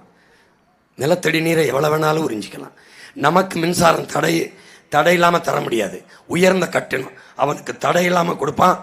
குறைந்த கட்டணம் நமக்கு 7 ரூபாய்னா அவனுக்கு 1 ரூபா தான். குறைந்த கட்டணத்துக்கு கொடுப்பான். பாருங்க, அப்போ யாருக்கான அதிகாரத்துக்கு நீ ஓட்டு போடுற? யாருக்கான அதிகாரத்தை நிறுவ போடுற? யாருக்கான அரசை நிறுவ? முதலாளிகளுக்கான அரசை நிறுவ போடுற. அதனாலேயே பணம் இருக்கிறவன் தேர்தலில் நிற்க முடியுங்கிற நிலை. அதனாலேயே 330 கோடி 40 கோடி முதலீடு செய்து வரான். இந்த முதலாளிகளுக்கான தரகன்தான் இங்கே MP MLAவாக தேர்வு செய்யப்படுகிறான். புரிஞ்சுக்கணும்னு நினைக்கிறேன். இதை நீ மாற்றணும். இதை மாற்றணும். 150 கோடி மக்கள் தொகையை தொற்றுச்சு. வேலையின்றி இருக்கிற இளைஞர்களின் எண்ணிக்கை அதிகம். அப்போ இங்கே மனித உழைப்பு மலிவாக கிடைக்குது. உழைப்பை சுரண்டுவான். இப்போ இதே முதலாளி, கொரியன் முதலாளி, கொரியாவிலே இருந்தான் அந்த கொண்டாய் முதலாளி, நான் வேலைக்கு போனால் 2 லட்சம் கொடுக்கணும். அவன் இங்கே வந்தால் 30,000 கொடுத்தா போதும். அப்போ இங்கே வரும்போது சம்பளம் குறைவாக இருக்குது, உழைப்பை சுரண்டிக்கலாம் எவ்வளோ வேணாலும். விளங்குதுன்னு நினைக்கிறேன். 8 மணி நேரம்லாம் கிடையாது, 12 மணி நேரம் கடுமையாக உழைக்க வச்சு உழைப்பை சுரண்டுவான். அதுக்கு தான் அந்த சாம்சங்கில் போராட்டம் நடந்துச்சு. கூலி உயர்வுள்ள உழைப்பு சுரண்டல் அதிகம். அதை எதிர்த்து தான் போராடணும். ஏன்னா முதலாளி வந்து கருணை காட்ட மாட்டான். இங்கே 50,000 கொடுத்தா போதும். அங்கே போனால் 4 லட்சம் 5 லட்சம் சம்பளம் கொடுக்கணும். இங்கே 50,000த்துக்கு அதே வேலையை வாங்கிடுவான். இந்த போது வர உற்பத்தி செய்கிற பொருளை எடுத்துக்கிட்டு இந்த ட்ரக்கெல்லாம் என்ன, இந்த போகுதில்ல, இந்த பாறை உந்து மூடு உந்து, இதெல்லாம் என்ன? அவன் தயாரித்த காரு மோட்டர் பைக் தான். பாருங்க, இது உங்களுக்கு போட்ட ரோடுன்னு நினச்சிங்கன்னா என்னையை நீங்கள் மன்னிச்சுக்கணும், அது உங்களுக்கு இல்லை. புரியுதா? அப்போ எந்த தொழிற்சாலை, எல்லா தொழிற்சாலையும் வரும். எந்த தொழிற்சாலை அரிசி பருப்பை உற்பத்தி செய்யும், காய்கறி உற்பத்தி செய்யும், அது என் நிலம்தான் தரணும். அதனால உங்கள் மகன் வேளாண்மை சார்ந்த பொருளாதாரத்தை கட்டமைக்கிறதுனால தற்சார்பு, பசுமை, தாய்மை பொருளாதார கொள்கைங்கிற வேளாண்மை முன்னிறுத்தினால பசுமை, தற்சார்புங்கும்போது எனக்கே காய்கறி, பழம், வெண்டைக்காய், சுரக்காய், பால், முட்டை, தயிர் எல்லாம் எனக்கு வந்துடுது. இப்போ நான் மாடு வச்சுருக்கேன், மாடு பண்ணை வச்சுருக்கேன், ஆடு பண்ணை வச்சுருக்கேன், எருமை பண்ணை வச்சுருக்கேன். இதனுடைய கழிவை தூக்கி ஒரு இடத்துல கொட்டி வைக்கிறேன். அதிலிருந்து மீத்தேன், ஈத்தேன், பயோகேஸ் எடுத்து சிலிண்டரில் அடைச்சி எங்கள் ஆத்தாள் அப்பனுக்கு கொடுத்துட்றேன். புரியுதா? இது ஒரு சச்சார்பு. என் மாடு நெல் விளையுது, புல் விளையுது, அறுத்து என் மாட்டுக்கு கொடுக்குறேன். நெல்லை நான் எடுத்துக்கிறேன், அரிசியை நான் எடுத்துக்கிறேன், தவிட அவனுக்கு கொடுக்குறேன், வைக்கோல் அவனுக்கு போட்டுறேன். இதை சாப்பிட்றான், எனக்கு சாணத்தை கொடுத்துறான், உரத்தை நான் உழுகிறேன், என்னோட உழைக்கிறான், புனையில் பத்துறேன், என்னோட புனையில் பத்துறான், வண்டியில் நெல்லை ஏற்றிட்டு போகிறேன், சுமக்கிறான். எங்களுக்குள்ள கொடுத்து வாங்கி எங்களை நாங்களே சார்ந்து வாழ்கிறோம். இந்த மீத்தேன் எடுத்த பிறகு எஞ்சி இருக்கிற கழிவை தூக்கி அப்படியே நிலத்துல கொட்டுறேன். உரம் பாக்டம்பாஸ் 60, 20 பொட்டாசியம் சல்பட்டுங்கிற நச்சு வேதிப்பொருளை தூக்கி வெளியில தள்ளிடுறேன். தள்ளிட்டு எண்ணெயை நானே சார்ந்துடுறேன். இது தற்சார்பு. பாலுக்கு ஆந்திர முதலாளிகிட்ட கையேந்தலை, நானே மாடு வளர்த்து மாட்டு பண்ண வச்சு பாலை நானே எடுத்து 3 லட்சம் கோடி எனக்கு சந்தை இருக்கு. நாட்டின் பட்ஜெட்டே 3 லட்சம் கோடி. பாலை விற்று பொருளாதாரத்தை எடுத்துக்கிறேன். சாராயம் 50,000 கோடி. வந்தவனை இறுக்கி சாத்தி மூடி சாவியை தூக்கி ஐயா ஸ்டாலின் வீட்டிலே வச்சிடுறேன். புரியுதுன்னு நினைக்கிறேன். புரியுது. ஒரே ஒரு சலுகை மட்டும் கொடுக்குறேன். சாராய ஆலையிலிருந்து இனி சரக்கு இருக்கப்படாது, வேற ஏதாவது மாநிலத்துக்கு வித்துக்கிறேங்க. மது பிரியர்களுக்கு ஒரு பொது அறிவிப்பு, சரக்கு இருக்கு, ஒரு 4-5 நாள் குடிக்கலாம், ஆசைக்கு கடைசியாக குடிச்சிட்டு முடிச்சுக்கிறேங்க. ஏன்னா இதோட கிடைக்காது. முடிச்சு விட்டுருவேன். இது கரும்பு ஆசியாவின் உணவை தேவையை விட்டு, அத்தியாவசிய உணவை தேவையை விட்டு தற்சார்பு. புகையிலை விளைய வைப்பது, அத்தியாவசிய உணவுப் பொருள் விளைகிற இடத்துல தான் புகையிலை விளையுது. ஆனால் புகையிலை உணவல்ல, நஞ்சு. அப்படி அத்தியாவசிய உணவுப் பொருள் விளைய வேண்டிய இடத்தில் இந்த நச்சு தொழிற்சாலைகளை நிறுவுவது வளர்ச்சி அல்ல, நஞ்சு. நீர் நஞ்சு, காற்று நஞ்சு, நிலம் நஞ்சு. விளங்குது? அதான் புகையிலை வச்சு சொல்கிறேன். இப்போ புகையிலை நம்ம நிலத்தில் தான் விளையுது. ஆனால் புகையிலை விளைய வேண்டுமா, அரிசி பருப்பு தக்காளி காய்கறி விளைய வேண்டுமாங்கிறத என் மக்கள் முடிவெடுக்கணும். எது? இப்போ புகையிலை மாதிரி தான் இந்த தொழிற்சாலை. புகையிலை விற்கலாம், காசு வரும். ஆனால் எதை சாப்பிடலாம்? தொழிற்சாலை வைக்கலாம், வேலை கிடைக்கும், சம்பளம் கிடைக்கும். எதை சாப்பிடலாம்? அரிசி பருப்பு காய்கறி. எங்க இருந்து வரும்? நிலத்திலிருந்து வரும். அப்போ நிலத்தை சார்ந்த தொழிற்சாலை, வேலைவாய்ப்பு, வளர்ச்சி, தற்சார்பு பொருளாதாரம், தாய்மை, பசுமை பொருளாதாரம். எவனுக்கிட்டையும் கையேந்தாது. வெங்காயம் பருப்புக்கு, அரிசிக்கு, பருப்புக்கு, பாலுக்கு, முட்டைக்கு, கறிக்கு எவனுக்கிட்டையும் கையேந்தாம என்னைய நானே சார்ந்து வாழ்கிறது தற்சார்பு, பசுமை, தாய்மை பொருளாதாரம். நிலத்திலிருந்து தான் எல்லாமே வரணும்.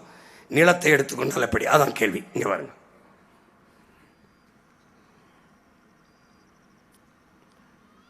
இது என்ன சொல்ல? சம்பளத்தை மட்டும் வாங்கி சாப்பிட நாம வளருவோமா? லாபத்தை பெருக்கி கொண்டு போற அவன் வளருவானாங்கிறதான் கேள்வி. இப்போ ஏற்கனவே கொஞ்சம் பின்னாடி, ஏற்கனவே தொழில் வளர்ச்சின்னு போன நாடுகள், நைஜீரியா, சோமாலியா, இந்த நாடுகள்லாம் என்ன ஆச்சுன்னு பாருங்க. உலகத்தின் பஞ்ச நாடாக, பிச்சைக்கார நாடாக இருக்கு. அந்த நிலைமை என் நாட்டுக்கு வரக்கூடாதுன்னு நினைக்கிறேன். ஏன்னா நான் ஒரு கனவு நாயகனின் மகன். என் தேசம் 200 ஆண்டுகளுக்கு பிறகு எப்படி இருக்க வேண்டும் என்று கனவு கண்ட ஒப்பற்ற பெருந்தலைவனின் மகன். அதனால என் இனத்திற்கு, என் நிலத்திற்கு பசி வரக்கூடாது. என்னோட கனவு உன் மகனின் கனவு. பசி என்கிற சொல் என் தேசத்தில் இருக்கக்கூடாது. பசியோட என் நாட்டில் யாரும் படுக்க சொல்லக்கூடாது. என்ன செய்வாய் சீமான்? மாடு நான் வளர்ப்பேன், ஆடு கோழி வளர்ப்பேன், மாட்டு பால் முழு உணவு, எல்லாருக்கும் தடையின்றி பால் கொடுப்பேன், ஒரு சொட்டு கலப்படம் இல்லாமல். முட்டை இருக்குது, பால் இருக்குது, சீனியை தடை பண்ணுறேன், பனங்கருப்பட்டி இருக்குது, வெள்ளை இருக்குது, கரும்பு வெள்ளை இருக்குது, தேன் இருக்குது. நானே தேனீக்களை பண்ணையாக வச்சு தொழிற்சாலை மாதிரி வளர்ப்பேன். என் பிள்ளைகளுக்கு வேலை கொடுப்பேன். எப்படி கொடுப்பேன்னு போட்டு காட்டியிருக்கேன். தட்டி பாரு. ஒவ்வொரு ஊருக்கு ஒன்று தான் போட்டு காட்ட முடியுது. இங்கே பாரு, வேளாண்மையை கைவிட்ட நாடெல்லாம் துண்டாயிருச்சு. ரஷ்யா ஏன் துண்டாச்சு? வேளாண்மை கைவிட்டுட்டு தொழில் வளர்ச்சின்னு போனவொடனே ரொட்டி துண்டுக்கு ரேஷன் கடையில் நிற்க வேண்டியதாகிடுச்சு. துண்டாயிட்டான். தனித்தனி நாடா லாட்வியா, உக்ரைன், இப்படி தனித்தனி நாடாக போயிட்டான். இது வெனிசுலா தொழில் வளர்ச்சின்னு போய் வேளாண்மையை விட்டுட்டான். கடைசியாக அவன்கிட்ட என்ன பண்ணிச்சு? இங்கே பாருங்க ஒரு நிமிஷம். வேலை வாய்ப்பு, உழைப்பு, வருமானம், வாழ்க்கை, இது 4 ஒன்னோட ஒன்று இருக்கணும். இவன் துண்டிக்கிறான். வேலை துண்டிச்சிட்டான், உழைப்பை துண்டிச்சிட்டான். வருவாய் இல்லை. இந்த இடத்துல இலவசம் ஃப்ரீ ஸ்கீம். என்ன இலவசம்? பருப்பு இலவசம், அரிசி இலவசம், வேட்டி இலவசம், மிக்சி இலவசம், கிரைண்டர் இலவசம். அப்படி கொடுத்து மக்களின் நெஞ்சுக்குள்ள நஞ்ச தள்ளி உழைப்பிலிருந்து வெளியேற்றி வச்சான். வருவாய் இல்லை, வாழ்க்கை இல்லை, கொந்தளிச்சிட்டான். பாரு ரெவல்யூஷனை பாரு, எப்படி இருக்கு பாரு. பணம் இருக்கு, பணத்தை அச்சுட்டான். கட்டா பணம் தெருவில் போட்டு வீசி விளையாடுறான். சாப்பிட ஒன்றும் இல்லை, ஓடுறான், கடையை உடைக்கிறான், ரொட்டி எடுக்கிறான். கொக்கு, குருவி, காக்கா, மைனா, நாய், நரிகளை தான் தின்ட்டான். எதுவும் இல்லை, பணத்தை சாப்பிட முடியல. அந்த நிலைமை உனக்கு வரணும்னா நீ கை சின்னத்துக்கு போடு, சூரியனுக்கு போடு, ரெட்டலைக்கு போடு, வரக்கூடாதுன்னா என் விவசாயிக்கு போடு. இது இது ரொம்ப இல்லை, இந்திய நாட்டின் தோள்பட்டையில் இருக்கிற பங்களாதேசம். எது இது இது எங்கேயும் இல்லை. இந்த பக்கம் இருக்கிற எது நேபாள், இது காலடியில் இருக்கிற இலங்கை. இதே தான், பஞ்சம்தான், பொருளாதார நெருக்கடி. அது வரக்கூடாதுன்னா உன் மகன் சொல்ற தற்சார்பு வாழ்க்கைக்கு வரணும். அப்போ என்ன செய்கிறேன்? நிலத்தை விற்று பணத்தை பெற்றோம், உணவில்லாமல் பட்டினி கிடந்தோம். வங்கியில் போட்டோம், நிலத்தை விற்றோம், பணத்தை பெற்றோம், வங்கியில் போட்டோம், வங்கி வட்டி தந்தது, சாப்பிட ரொட்டி தரவில்லை. இதுதான். இப்ப சாப்பிட உனக்கு ரொட்டி தரணும்னா நீ உன் மயங்கையை பிடிச்சுக்கணும். நிலத்திலேயே வாழ்விடத்திலேயே உனக்கு அரசாங்க பணி, வருவாய் எல்லாம் தந்துடுவேன். இங்க பாரு, சோத்துக்குள்ள கிடக்கிறான். இவ்வளவு வளங்கொண்ட நாடு வெங்காயம் பருப்பை இறக்குமதி செய்யுது. அற்ப வெங்காயத்தை கூட விளை வச்சு நம்ம மக்களுக்கு கொடுக்க முடியல இந்த வெங்காயங்களால். நீ இந்த வெங்காயத்துக்கு தான் ஓட்டை போட்டிருக்க. இந்த பருப்பை எங்கேருந்து ஓ நாடு வாங்கிச்சு தெரியுமா? இந்த நாடு. இது எந்த நாடு? ஈஜிப்து, எகிப்துன்னு பேர். என்னது? பாலைவனம். மரம் இல்லை, மலை இல்லை, கடல் இல்லை, நிலம் ஒன்றும் இல்லை, வெறும் மணல். அந்த நாட்டிலிருந்து பருப்பை வெங்காயத்தை ஓ நாடு இறக்குமதி செய்து வெக்கம் வெக்கம். அவன் எப்படி விவசாயம் செய்கிறான்? பொக்கலைன்னு வச்சு மண்ணை அப்படி தள்ளிடுறான், பாலித்தீன் சீட்டை விரிச்சிடறான். நம்ம நாட்டில் இருந்து கப்பலில் மண்ணை கொண்டு போய் அந்த மண்ணை பாலித்தீன் சீட்டு மேலே கொட்டி அதில் வெங்காயம் பருப்பை விளைய வச்சு நம்ம வெங்காயத்துக்கு ஏற்றுமதி செஞ்சிடறான். நம்ம வாங்கி சாப்பிட்டு இந்தியா இஸ் அவர் நேஷன் ஹே, டெவலப்மெண்ட் ஹே, எம்ப்ளாய்மெண்ட் ஹே. ஏய் டே, கேவலம்டா, டே கேவலம்டா. பணம். இப்போ நீ பணத்தை சாப்பிட முடியாது, தங்கத்தை சாப்பிட முடியாது, வைரத்தை சாப்பிட முடியாது, சோறை தான் சாப்பிட முடியும். சோறு நிலத்திலிருந்து தான் வரும். அதனால தற்சார்பு வேளாண்மையை முன்னிறுத்திய நமக்கு வேண்டியது சில்வர் தட்டு இல்லை, சில்வர் கரண்டி இல்லை, தங்க தட்டு இல்லை, சோறும் நீரும் தான். சோறை தகரத்தட்டுலையும் சாப்பிடலாம், வாழை இலையிலையும் சாப்பிடலாம், பாக்கு மட்டையிலையும் சாப்பிடலாம். புரியுதா? எதுலேயும் சாப்பிடலாம். ஆனால் சாப்பாடு வேணும். தட்டு சிலுவர் தட்டாக இருக்கணுங்கிறது ஒன்றும் இல்லை. அதுதான் இது சொல்லுது. அரை நிர்வாணமாக வாழும். இங்கே பின்னாடி வாங்க, பின்னாடி வாங்க. அரை நிர்வாணமாக வாழும். இவன் என்ன சொல்கிறான்? சாப்பாடை பற்றி கவலைப்படாமல் சாப்பிட்ற தட்டை பற்றி கவலைப்படுறான். நிர்வாணமாக அரை நிர்வாணமாக இருக்க என் மக்களுக்கு ஆடை கொடுப்பதை பற்றி சிந்திக்காமல் திரைச்சீலை இருக்கு பாரு, ஜன்னலுக்கு திரைச்சீலை செய்கிறது. இது எங்கிருந்து வருது? சீனா. இதை பற்றி கவலைப்படுறான். இந்த திரைச்சீலையில் இருக்கிற செலவு அழகு என் ஆத்தாளப்பும் சேலை வேட்டியில் இல்லை. புரியுதா? புரிஞ்சிருத்தனா தான் நீ என்னைய எப்போவோ ஜெயிக்க வச்சிருப்பிய. இங்கிட்டு வா, இங்கிட்டு வா. உன் நாடு கட்டமைக்கிற வளர்ச்சி இதுதான் வளர்ச்சி. அரை நிர்வாணமாக இருக்கிற என் ஆத்தாளப்பனை பார்க்காம வீட்டு ஜன்னலுக்கு விலை உயர்ந்த இந்த ஆடையை, இந்த திரைச்சீலை கட்டுவதை வளர்ச்சி என்று காட்டுது. உனக்கு புரியுதுன்னு நினைக்கிறேன். இங்கே பாரு, எது வளர்ச்சின்னு பாரு. இவன் யார் தெரியுதா? டெல்லியில் ஒரு பிச்சைக்காரன். டெல்லியில் ஒரு பிச்சைக்காரன் ஒரு அம்மாட்ட பிச்சை கேட்குறான். எப்படி கேட்குறான் பாரு. அவன் காசு கேட்குறான், கேஷ் நகைங்கிறான். ஒன்லி கார்டுங்கிறான். இவன் நோ ப்ராப்ளம்னு ஜிப்பா ஒரு பை வச்சிருக்கான். அதுலேருந்து இந்த ஸ்வீப் மிஷின் இருக்குல்ல, அதை எடுத்து காட்டுறான். உன் கார்டு இதில் கிழிச்சு விடுன்னு. இவன் என்ன சொல்கிறான்? பிச்சைக்காரன் ஸ்வீப் மிஷின் வச்சு எடுக்கிற அளவுக்கு டெவலப் ஆகிட்டாங்கிறான். டே, இது இல்லடா டெவலப்பு, பிச்சைக்காரனே இல்லாத நாடை உருவாக்குவதாண்டா டெவலப். புரியுதா? பிச்சைக்காரனே இல்லாத நாடை உருவாக்கணும், அதுதான் டெவலப். அது என் தாத்தன் சேசி குமரப்பா சொன்ன மாதிரி ஒவ்வொரு பொருளாதார அடுக்குகளையும் சொல்கிறேன் பாரு. 5 பொருளாதார கொள்கை சொல்கிறார், முறை. 1 போங்க, 1 சேவை பொருளாதாரம், அதுதான் உன் மகன் சொல்கிற தாய்மை பொருளாதாரம். இன்னொன்று ஒட்டுண்ணி, ஒன்றுல விளக்குற மாதிரி ஒட்டுண்ணி. இது யாரு? பனை. இது யாரு? ஆலமரம். இவர் வேறு எங்கே விட்டுருக்கணும்? தரையில். நான் யாரு? பனை. என் இடுப்பில் போய் வேற விட்டு வளர்ந்தா நான் எனக்கு தண்ணியை உறிஞ்சிக்கிட்டு வரேன், இந்த நாய் என் இடுப்புலேருந்து தண்ணியை உறிஞ்சிக்கிறது. இதுதான் ஒட்டுண்ணி பொருளாதாரம். விளங்கிருச்சா அம்மா? விளங்குதா அம்மா? இதுக்கு மேலே பாடம் எழுத முடியாது. போங்க போங்க. இது ஒட்டுண்ணி பொருளாதாரம். ஆலமரம், அதுக்கடையில் ஒரு இடுப்பில் வேற ஒரு மரம் வருது, அதுதான் ஒட்டுண்ணி. உழைப்பவனிடமிருந்து உழைப்பை சுரண்டுறது, வட்டிக்கு காசு கொடுக்கறது, அது கொடுக்கறது, இப்படி உழைப்பை சுரண்டுறது ஒட்டுண்ணி பொருளாதாரம். உழைப்பிலே ஈடுபடாதவன். இப்போ எப்படின்னா, நீ வேலைக்கு போகிறீங்க, எங்கள் ஆத்தாளப்பேன் என்னன்னு தம்பி உழைக்கிறீங்க, ஒரு வேலைக்கும் போகாத வேட்பாளர் எம்எல்ஏ ஓட்டுக்கு 5000 5000 6000 கொடுக்குறாரு, 1000 கொடுக்குறாரு. உழைச்ச நம்மகிட்ட காசு இல்லை, உழைக்காத அவன்கிட்ட 1000 காசு வருது. எப்படி? இதுதான் ஒட்டுண்ணி, சுரண்டி, உழைப்பை சுரண்டுறது. புரியுதுல? பார்ப்போம், மே 4ஆம் தேதி தெரியும் எந்த அளவுக்கு புரிஞ்சு. இது சூறையாடும் பொருளாதாரம். போடுங்க, சூறையாடும் பொருளாதாரம்னா அடாவடி பொருளாதாரம்னு பேர். அது என்னன்னு உங்களுக்கு உங்கள் மகன் ஏற்கனவே விளக்கியிருக்கேன்.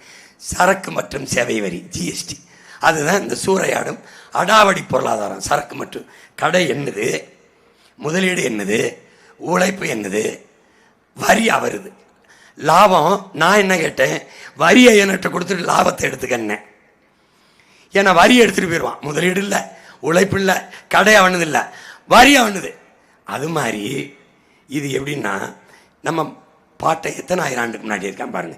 வேலோடு நின்றான் இடுவன்றது போலும், கோளோடு நின்றான் இரவு. வேலோடு, அது காட்டுறேன் பாருங்க.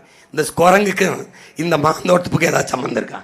குரங்குக்கும் வாழைப்பழம் மரம் தோப்புக்கு ஏதாவது சம்மந்தம் இருக்கா? வாழை வச்சது எங்கள் அப்பேன், வேலை செஞ்சது ஆத்தாளப்பேன், அண்ணன் தம்பி.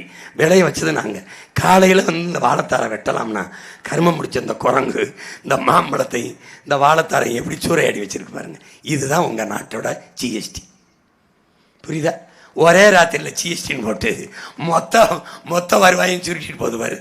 இதுதான் அடாவடி பொருளாதாரம். இந்த குரங்கு இந்த வாழையை நட்டுச்சா, இல்லை மண்ணெண்ணெச்சி விட்டுச்சா, இல்லை தண்ணி வாச்சிச்சா, உரம் போட்டுச்சா, நான் விளைய வச்ச பழத்தை எவ்வளோ வக்கனையாக திங்குது வத்தியா? இதுதான் உன்னுடைய சென்ட்ரல் கவர்மெண்ட். புரியுதா? புரியுதா? இதுதான் ஜிஎஸ்டி. இதுதான் அடாவடி பொருளாதாரம். போங்க, அதான் ஜிஎஸ்டி. இப்போ இந்த கரும்பை, யானைக்கு இந்த கரும்புக்கு ஏதாவது சம்மந்தம் இருக்கா? இல்லை. நாளைக்கு இந்த கரும்பை வெட்டலாம்னு ஆத்தாளப்பேன் படுத்துட்டு காலையில் பார்த்தா எல்லா யானையும் புகுந்து கரும்பு தோட்டத்தை சூறையாடி வச்சுட்டு போயிடுச்சு. இதுக்கு பேர் தான் அடாவடி, சூறையாடும் பொருளாதாரம். எங்கள் பாட்டை எப்படி இருக்கான் பாருங்க. அதிகாரம் கொடுங்கோன்மைன்னு. கொடுங்கோன்மை யாரோடது? நான் சொல்லுவேன்ல, சர்வாதிகாரம் வேற, கொடுங்கோன்மைன்னு வேறேன்னு. உங்களுக்கு புரியும்னு நினைக்கிறேன். இந்த ஆட்சி சர்வாதிகாரம் இல்லை, கொடுங்கோன்மைன்னு குறிப்பிடாரு பாருங்க. ஐயா ஸ்டாலின் ஆட்சி, ஐயா மோடி ஆட்சி. திடீர்னு 3 முறை மின்கட்டணத்தை உயர்த்துறது கொடுங்கோன்மை, திடீர்னு வீட்டு வரியை உயர்த்துறது, சொத்து வரியை கொடுங்கோன்மை, திடீர்னு பத்திரப்பதிவத்தை கொடுங்கோன்மை, திடீர்னு சரக்கு மற்றும் சேவை வரி கொடுங்கோன்மை. வேலோடு நின்றான் இடுவன்றது போலும், கோளோடு நின்றான் இரவு. மக்களின் வாழ்க்கை தரத்தை நிலையை புரியாமல் ஒரு வேலை வச்சு ஆட்சி செய்கிற மன்னன் வரியை விதித்தால் எப்படிப்பட்ட செயலோ அப்படிப்பட்டதான். ராத்திரியில் முகமுடியை கட்டிக்கிட்டு குறுக்க கம்பை காட்டி பணத்தை பறிக்கிறவன் எப்படிப்பட்ட செயலோ அப்படிப்பட்ட செயல் தான். கோளோடு நின்றான் இரவு. இருட்டில் வழிப்பறிக்காரன் செய்கிற வேலையைத்தான் அரசு செய்துங்கிறார். 2000 ஆண்டுகளுக்கு முன்னாடி என் பாட்டு இப்போ என்ன நடக்கும்னு எழுதியிருக்கான் பாருங்க. இப்போ எப்படி நடக்குது தம்பி? டோல்கேட்டில் ராத்திரியில் முகமுடியை போட்டு கம்பை காட்டி எண்ணெய் வச்சிருக்கான்னு பறித்த மாதிரி குறுக்க காருக்கு முன்னாடி கட்டையை போட்டு பறிக்கிறான் பாரு. அது கொள்ள, இது பகல் கொள்ள. இதுதான் கொடுங்கோன்மை. போங்க, அடுத்து என்ன பொருளாதாரம் சொல்றாரு பாருங்க. தன்முனை பொருளாதாரம், தன்முனைவு பொருளாதாரம். இதுதான் உழைத்து ஈட்டும் வருமானத்தில் குறைந்தளவே லாபத்தை வைத்து மற்றவர்களுக்காக வாழ்வது. எப்படின்னா, வேளாண் குடிமகனும் தேனீக்களும் தான் இந்த மாதிரி வாழ்றது. தேனீக்கு தனக்காக தேனை எடுத்துக்கிட்டு வரும், கொஞ்சத்தை வச்சுட்டு சாப்பிடும். கூட்டுறவு பொருளாதாரம் இது. இந்த பாருங்க, இது எல்லா பயிலும் சேர்ந்து தேனை எடுப்பான். ஒரு துளிக்கு பல லட்சக்கணக்கான பூவை போயிடுது. சேவை பொருளாதாரம், இந்த தன்முனைப்பு பொருளாதாரம், இது 2 இருக்கிறது உழவர் குடிமகன் விவசாயியும் தேனீக்கள் தான். தனக்கென்று விளைய வச்சு தான் மட்டும் வச்சுக்கிறாம தன் வீட்டுக்கு போக மீதியை மற்றவர்களுக்கு கொடுத்துருவான். சேவை பொருளாதாரம். தேனி தனக்கு சேமிக்கிறத அது முழுக்க சாப்பிட்டு முடிக்காது, இவன் போய் எடுத்துக்கிட்டு வந்துடுவான். அதுதான் கூட்டுறவு பொருளாதாரம், சேவை பொருளாதாரம் என்று பொருள். உதாரணமாக அன்னதானம்லாம், பிறர் பசிக்கு உணவிடுவதெல்லாம் அந்த மாதிரி பொருளாதாரம்.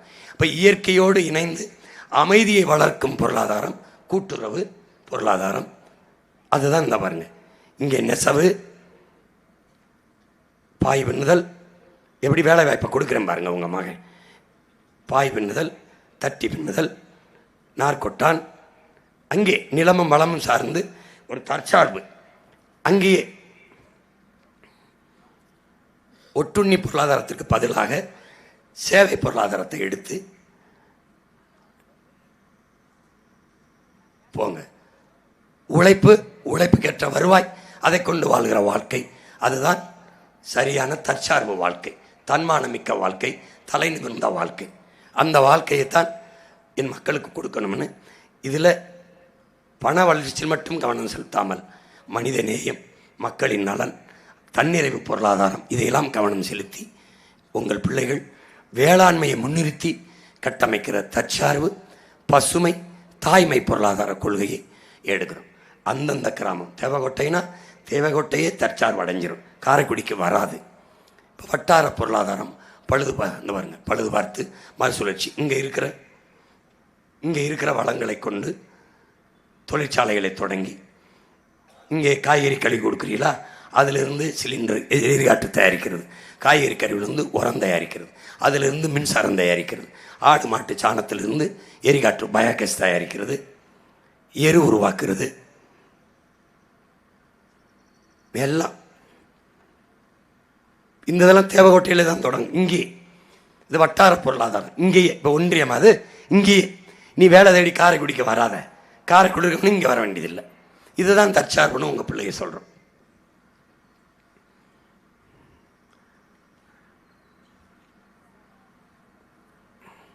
இப்போ மாடுனா மாட்டு பண்ணை, படித்தவன் படிக்காதவன் அனைவருக்கும் அங்கே அரசு வேலை வந்துடுது. அப்போ வேளாண்மையை முன்னிறுத்தி கட்டமைக்கிற தற்சார்பு, பசுமை, தாய்மை பொருளாதாரத்தை உங்கள் மகன் முன்னெடுக்கிறேன். எந்த பயிர்ட்டையும் எதுக்கும் கையேந்த வேண்டியதில்லை. தவிர்க்க முடியாத சில தேவைகளுக்கு கையேந்தலாம், அது சிக்கல் இல்லை. அவனும் என்கிட்ட கையேந்தலாம். உங்கள் மகன் காரை ஏற்றுமதி செய்து சோறை இறக்குமதி செய்ய வரவில்லை, காரை இறக்குமதி செய்து கொள்கிறேன், உலகத்திற்கு சோறை ஏற்றுமதி செய்கிறேன் என்று சொல்கிறேன். விளங்குதுன்னு நினைக்கிறேன். விளங்குது. மாற்றம்னு சொல்கிறேன், எல்லாத்தையும் மாற்றணும்னு நினைக்கிறேன். இந்த உங்கள் மகன் ஆட்சிக்கு வந்த பிறகு இதுவரைக்கும் இருந்த தமிழ்நாடு அரசு முத்திரை இருக்காது. இப்போ காட்டினேன் பாருங்க, காட்டுங்க இந்த முத்திரையை, காட்டுங்க, கொஞ்சம் பின்னாடி வா. இதுதான் தமிழ்நாடு அரசு. தமிழ்நாடு அரசு இல்லை, தமிழ்நாட்டு அரசு முத்திரை. பனை என் நாட்டின் தேசிய மரம், பிறப்புக்கும் எல்லா உயிருக்கும் என்னுடைய வேதம், காலை என்னுடைய உடன் பிறந்த சகோதரன், கீழே நெல் அது என்னுடைய வாழ்வியல், என்னுடைய அடையாளம், என்னுடைய உணவு, கீழே புலி அது நான் யார் நீ யாருன்னு உனக்கு தெரியும், புலி இந்த நாட்டின் தேசிய விலங்கு, கீழே அசோக சக்கரம், இருக்கட்டும் நான் இந்திய நாட்டின் குடிமகன் வச்சிருக்கேன். தமிழ்நாட்டு அரசு. ஏன்? வள்ளுவன் தன்னை உலகினுக்கே தந்து வான்புகள் கொண்ட தமிழ்நாடுங்கிறான் மாட்டன் பாரதி.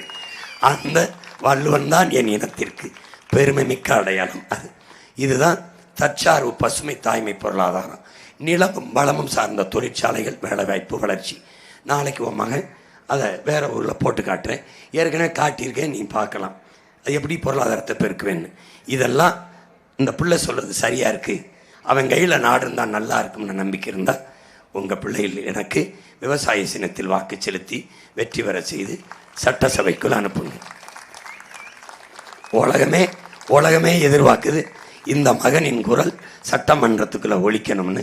என் சொந்தங்கள் நீங்கள் எதிர்பார்க்க மாட்டீங்களா என்ன? உங்களுக்காக பேசியவன், இதுவரை பேசியவன் என்ன பேசினான்னு தெரியல. ஒரு புலியின் உருமல் சட்டசபைக்குள்ளே இருக்கணும்னா உன் மகனுக்கு ஓட்டை போட்டா அனுப்பு. திராவிட நரிகளை என்ன பாடுபடுத்துறேன்னு மட்டும் என்ன பாடு. ஒரு கேள்விக்கு ஒருத்தண்டையும் பதில் இருக்காது. அதனால் மதிப்புமிக்க எனது சொந்தங்கள், பேரன்பு கொண்டா நான் நேசிக்கிற என் பெற்றோர்கள், உயிரினுமினிய என் உடன் பிறந்தார்கள்,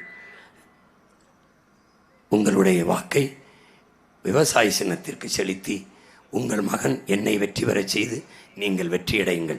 என் வெற்றி சீமானின் வெற்றி அல்ல, நம் இனத்தின் வெற்றி. இனத்தின் மானத்தின் வெற்றி, எதிர்கால தமிழ் பேரினத்தின் நல்வாழ்வுக்கான வெற்றி. நீங்கள் செலுத்தும் ஒவ்வொரு வாக்கும் மொழி காக்கும், இனம் காக்கும், மண் காக்கும், மானம் காக்கும், மக்களின் நலன் காக்கும், நிலத்தின் வளம் காக்கும், காடு காக்கும், மலை காக்கும், அருவி காக்கும், ஆறு காக்கும், வருங்கால தலைமுறை பிள்ளைகளின் வாழ்க்கையை பாதுகாக்கும். விவசாய சின்னத்திற்கு வாக்களியுங்கள், வருங்கால தலைமுறைக்கு வாழ்வழியுங்கள். புரட்சி எப்போதும் வெல்லும். உங்கள் பிள்ளைகள் எங்களின் வெற்றி அதை சொல்லும். இலக்கு ஒன்றுதான், இனத்தின் விடுதலை. இனம் ஒன்றாவும் இலக்கை வென்றாவும். தமிழ் தாய் வாழ்க, தலைவர் பிரபாகரன் வாழ்க. நாம் தமிழர். நன்றி, வணக்கம்.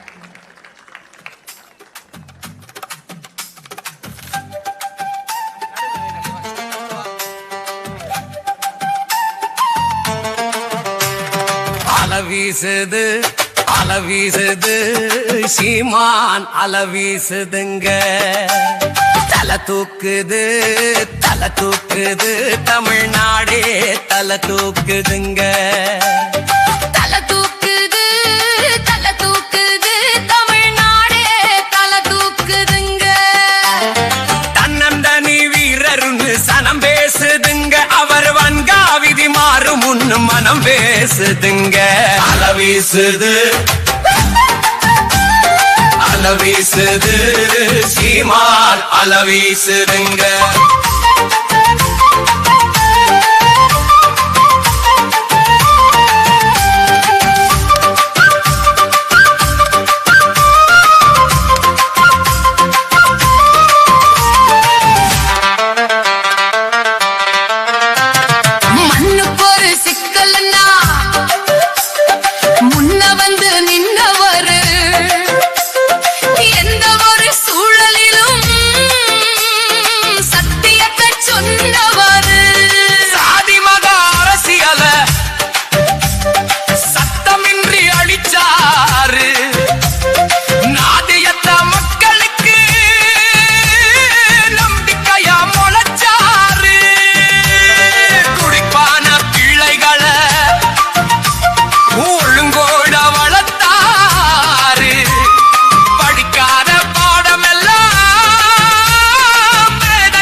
அலவீசுது சீமான் அலவீசுதுங்க.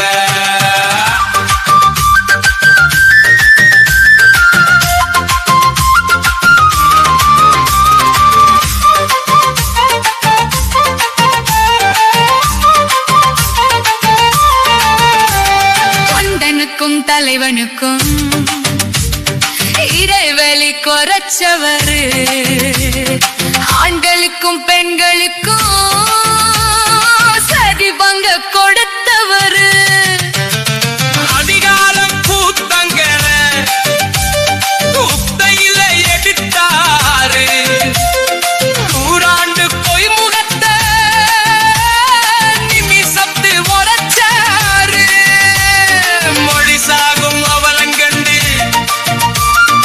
அன்றாடம் கொதிச்சாரு. தமிழ் மகன் தலைமையில ஆட்சி வர துடிச்சாரு. அலவீசுது அலவீசுது சீமான் அலவீசுதுங்க. தலை தூக்குது தலை தூக்குது தமிழ்நாடே தலை தூக்குதுங்க. தன்னந்தனி வீரருன்னு சனம் பேசுதுங்க. அவர் வன்காவிதி மாறும் முன்னு மனம் பேசுதுங்க. அலவீசுது அலவீசுது சீமான் அலவீசுதுங்க.